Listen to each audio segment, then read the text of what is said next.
ஒரு ஊர்ல பயானுக்கு போயிருந்தேன். அப்போ ஒருத்தர் கேட்டார் வந்து, ஹஜ்ரத் எங்க பையங்களை எங்களால சமாளிக்க முடியல, வித்தியாசமா இருக்கான். உண்மை உண்மை, நாங்கெல்லாம் காலேஜில் பார்க்குறோம்ல, உண்மை. இந்த பிள்ளைகள்கிட்ட எப்படி நடக்கிறதுன்னு தெரியல. அவன் பேசுற பாஷை புரியல. டிஜிட்டல் கிட்ஸுங்கிறான். அவன் ஒரு ஸ்டைலாக பேசுறான். அவன் மொபைல், அவன் உலகம், அவன் வாழ்க்கை. ஒரு நண்பரை பார்க்க போயிருந்தேன், டீ கொண்டு வந்து வச்சாரு, குடிச்சிட்டேன். திடீர்னு பார்த்தா ரூம்லேருந்து ஒரே சத்தம், லே புட்றா அவனை, லே அட்ரா அவனை, லே புட்றா அவனை, அட்ரா அவனன்னு. இவர் பையன் நல்லா தானே இருந்தான், கேட்கவும் முடியாதுல்ல. ஏங்க உங்க பையன் ஒரு மாதிரி ஆயிட்டானா அப்படின்னு கேட்க முடியுமா? பேசாம உட்கார்ந்தேன். அப்புறம் அவரே சிரிச்சிட்டு சொல்றாரு, நம்ம பையன் கேம் விளையாடுறான் ஹஜ்ரத் ரூம்ல. எப்படி அந்த கேம்ல அவனை புடுற அவனை, அவனை வெட்டுற அவனை, அவனே கேம் விளையாடிக்கிறான், அவனே சிரிச்சுக்கிறான், அவனே செல்ஃபி எடுத்துக்கிறான், அவனே போட்டுக்கிறான். இன்னும் கொஞ்சம் நாள் ஆச்சுன்னா கபரையும் அவனே நோண்டி மேல மண். அவன் என்னங்கடா எங்க போகுது இந்த சமூகம்? அப்ப அந்த அத்தா வேதனை பத்தி கேட்டாரு. ஹஜ்ரத் பொம்பளை பிள்ளையில வெளியே அனுப்பிட்டு கவலைப்பட்டான், இன்னைக்கு பையனை அனுப்பிட்டு அப்படித்தான் ஹஜ்ரத் இருக்கு. ஒம்படியா 2 லட்சம் ரூபாய் பைக் வாங்குறான். சம்பாதிக்கிறல்ல, எனக்கு இல்ல, என்ன எதுக்குடா பெத்தேன்? ஒருத்தர் வந்து சொல்றாரு, என் பையன் என்கிட்ட இப்படி கேட்கறான், என்ன எதுக்கியா பெத்தேன்? இவனுக்கு என்ன ஹஜ்ரத் பதில் சொல்ற? ஒரு பதிலும் சொல்ல முடியாது. என்ன பதில் சொல்ல முடியும்? என்ன ஏன்டா பெத்தேங்கிறான். 2 லட்சம் ரூபாய் பைக்கை வாங்கி கொடு. சரி, அப்படி வாங்கி கொடுத்தாலும் ஒழுங்கா ஓட்டுறானா?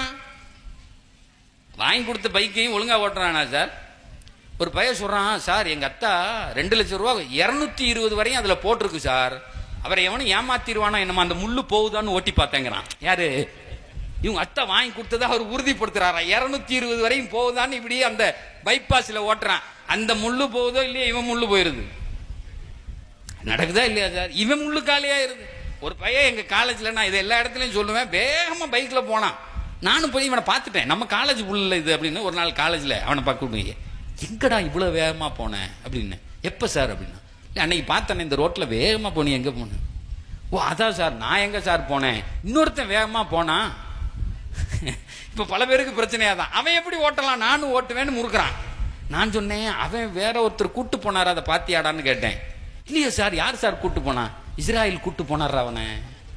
நீ வாழ வேண்டியவன், அவன் சாக வேண்டியவன், அவன் பின்னாடி ஏன்டா போற? நீ புரிய மாட்டேங்குது சார்.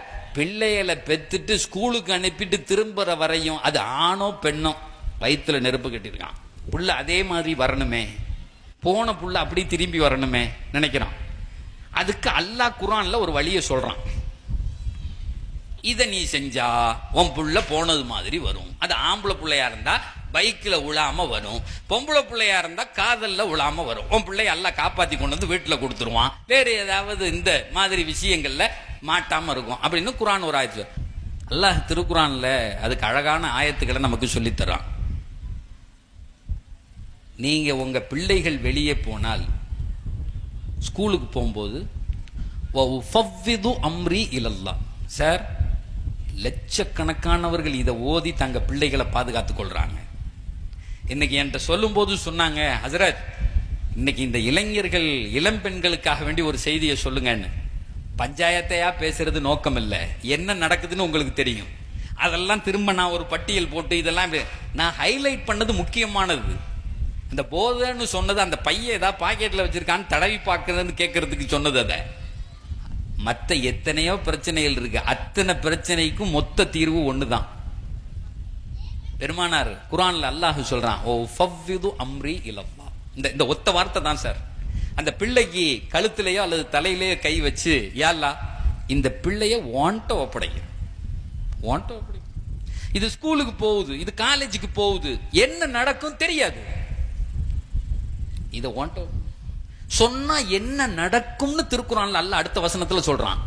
இத ஒண்ணு நீங்க ஓதுனீங்கன்னா இன்னொன்னு நடக்கும்னு சொன்னேன்ல, உடனே அல்லாஹ் சொல்றான், ஓ ஃபவ்விது அம்ரி இலல்லாஹ் இன்னல்லாஹ பஸீரும் பில் இபாத். இந்த பிள்ளை அப்படி சும்மா போகும்போது அங்க ரோட்ல 2 பேர் நின்றுகிட்டு இருப்பான். அது பாட்டுக்கு போகும், இவன் இப்படியே பார்ப்பான், ஒரு மாதிரி பார்ப்பான். அந்த பிள்ளைக்கு இன்னைக்கு இல்லைனாலும் என்னைக்காவது ஒரு நாளைக்கு மனசுல இல்லைன்னா, இடையில ஒரு சைக்காலஜி டாக்டர் வந்திருந்தார். அவர் பேசிட்டு இருக்கும்போது சொன்னார், இதே மாதிரி ஒரு பிரச்சனையான ஒரு ஆண் பெண், அந்த பிள்ளைகளுக்கு இடையில பிரச்சனை ஆயிடுச்சு. அந்த பிள்ளைய கூப்பிட்டு கேட்டோம், என்னம்மா நீ ஏன் இப்படி? ஏன் மூக்கு அழகா இருக்குன்னு சொன்னா சார். அந்த பிள்ளை சொல்லுது, சார் என் மூக்கு அழகா இருக்குன்னு சொன்னா, என்ன பெத்த அம்மாவும் அத்தாவும் இதுவரையும் சொன்னதில்லை. இதுவரை என்னை பார்த்து நீ அழகா இருக்கன்னு சொன்னதே இல்லை. அவன் சொன்ன அவன் மூக்கு அழகா இருக்குன்னு என் வாழ்க்கையே அவனுக்குன்னு ஆக்கிட்டேன். அன்னையில இருந்து செத்தாலும் இவன் கூட எதுக்கு சார்? நான் சொல்றது விளங்குதா? ஓ மூக்கு அழகா இருக்குன்னா பின்னாடியே போறா சார். அந்த அங்கீகாரம் எங்கே கிடைக்கிறதோ குழந்தைகள் தானா நவருவான். நீங்க சொல்லுங்க, கண்ணே அழகா இருக்கடா சொல்லுங்க. மார்க்கம் சொல்லுது உங்க பிள்ளைய நீங்க கொஞ்சுங்க. நீ அழகா இருக்கன்னு சொல்லி இருந்தா 1000 பேர் சொன்னாலும் அந்த ஆணும் பெண்ணும் கேட்க மாட்டான். நீ சொல்லலன்னா மற்றவன் சொல்ற எதாக இருந்தாலும் பெருசா இருக்கும். அப்ப அல்லாஹ் சொல்றான், யார் அப்படி ஒருவர் இருந்து தூண்டில் போட்டாலும் கூட